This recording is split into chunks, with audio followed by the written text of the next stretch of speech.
Hello my dear children, welcome back. बच्चों, पूरे साल हमने डिटेल में मैनेजमेंट के बारे में पढ़ा।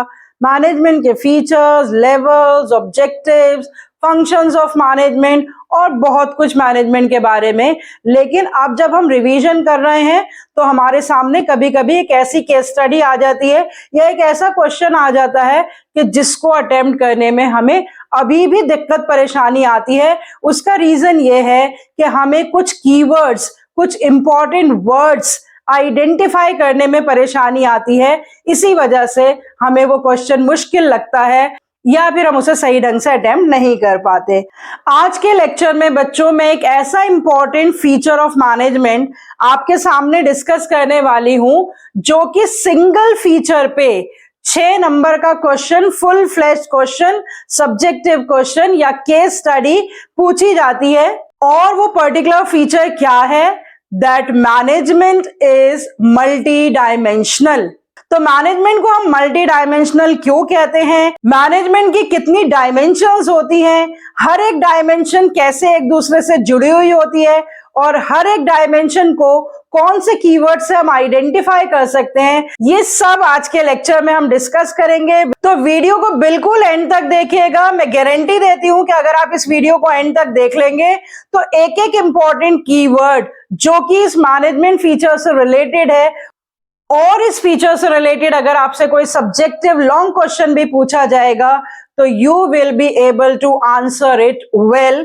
So let's connect to commerce and let's discuss a case study on this feature, specific feature of management, that management is multi-dimensional.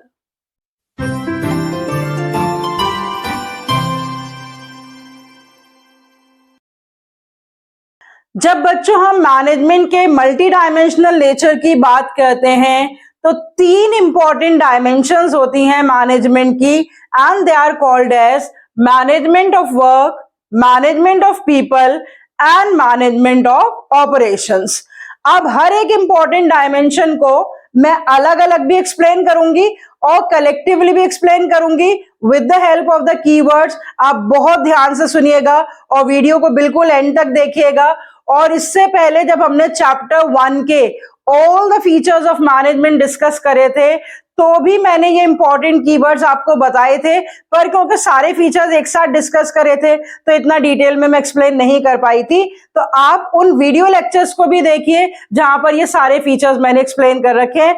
Playlist देखिए पूरे चैप्टर 1 की, और उसके बाद आज का लेक्चर देखने के बाद आपको इस स्पेसिफिक फीचर की 100% क्लैरिटी हो जाएगी।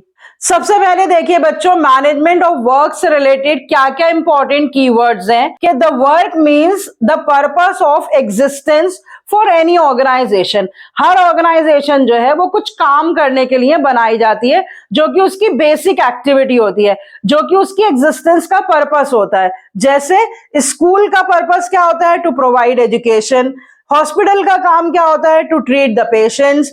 और किसी फैक्ट्री में क्या काम होता है? To manufacture the goods. तो ये बेसिक पर्पस होता है, ये बेसिक वर्क होता है। अब मैनेजमेंट क्या करती है? Management translates the work into goals.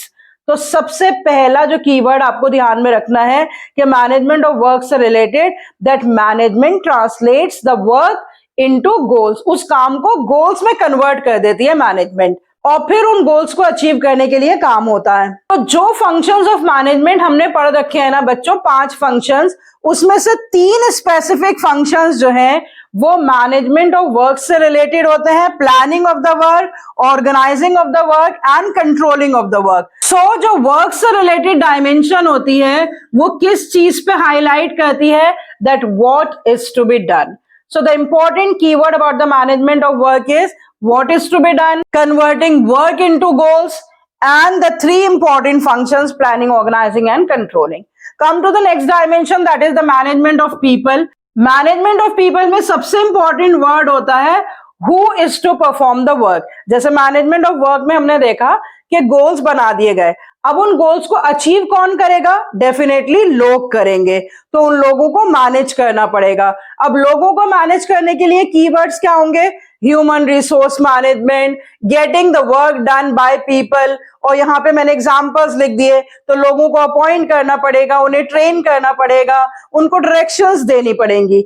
इसीलिए जो स्पेसिफिक फंक्शंस होंगे मैनेजमेंट ऑफ पीपल से रिलेटेड, वो होते हैं staffing and directing, because these are the two specific functions that deal specifically with the human beings. और एक बहुत इंपॉर्टेंट चीज जो आपको हमेशा याद रखनी है, that managing people as individuals and managing people as the member of the group. इसका मतलब कि लोगों को दो तरह से मैनेज करना पड़ता है, as an individual and as a member of the group. And last but not the least, what are the important keywords again related to the management of people? It makes the people's strengths effective and weaknesses irrelevant. ये तो सबसे ज्यादा ही important की line या keyword है कि जब भी आपसे ये पूछा जाए कि ऐसा कौन सा फीचर है या ऐसी कौन सी डायमेंशन है मैनेजमेंट की जो लोगों की स्ट्रेंथ्स को इफेक्टिव कर देती है और वीकनेसेस को इररेलेवेंट कर देती है, तो आप उसका आंसर आइडेंटिफाई करेंगे।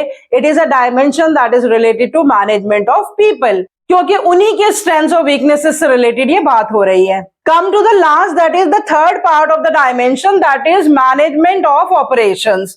और सबसे ज्यादा इंपॉर्टेंट इसके बारे में क्या कहा जाता है कि management of work plus management of people, that sums up and that is equal to management of operations. तो क्या काम करना है, that is management of work. कौन करेगा, that is management of people. How it is to be done, that is management of operations. Management of operations से related सबसे important keyword क्या हो गया, that how the tasks are to be performed. So it is related to the activities of the production cycle. तो जो goals तय किए गए और जो लोग डिसाइड किए गए जो उन गोल्स को अचीव करेंगे, तो वो कौन सी एक्टिविटीज से उन गोल्स को अचीव करेंगे, that is called management of operations. So with the help of the activities such as production, finance, sales, marketing, the management gets the work done by the people. So this single line completely explains the feature of management, that management is multi-dimensional. फिर से एक बार बच्चों सारे important keywords देखिए. That three important functions, planning, organizing and controlling, they are related to management of work. Staffing and directing related to management of people, and all the activities such as production, sales, finance related to the management of operations. What is to be done is management of work. Who is to do it is management of people. How it is to be done is management of operations. When management translates the work into goals, that is called the management of work. When management appoints the people and directs them to get these goals accomplished, that is called management of people. And the activities through which these goals are accomplished, that is called management of operations. So you can take the screenshot once again where I have highlighted all the keywords related to each and every dimension. And now I am sharing on the screen a case study of 6 marks where only one feature of management you have to identify and you have to explain with the help of keywords. तो वो keywords मैंने आपको सारे explain कर दिए हैं. अब आप खुद से इसका आंसर आइडेंटिफाई करिए, क्योंकि इसी फीचर पे ये केस स्टडी है और कौन से कीवर्ड से आप कौन सी डायमेंशन आइडेंटिफाई करेंगे, अब ये आप बिल्कुल आसानी से कर पाएंगे, क्योंकि सारे कीवर्ड्स तो मैंने आपसे शेयर कर लिए और डिस्कस कर लिए। तो अगर आप सारी डायमेंशंस आसानी से आइडेंटिफाई कर पाए इन कीवर्ड्स से, तो जरूर मुझे कमेंट बॉक्स में लिखकर बताइएगा कि किस तरह से आज के लेक्चर में आपको हेल्प मिली है to actually answer such type of questions. See you next time with a discussion of another case study with lot of keywords. Till then, goodbye, stay healthy and connected.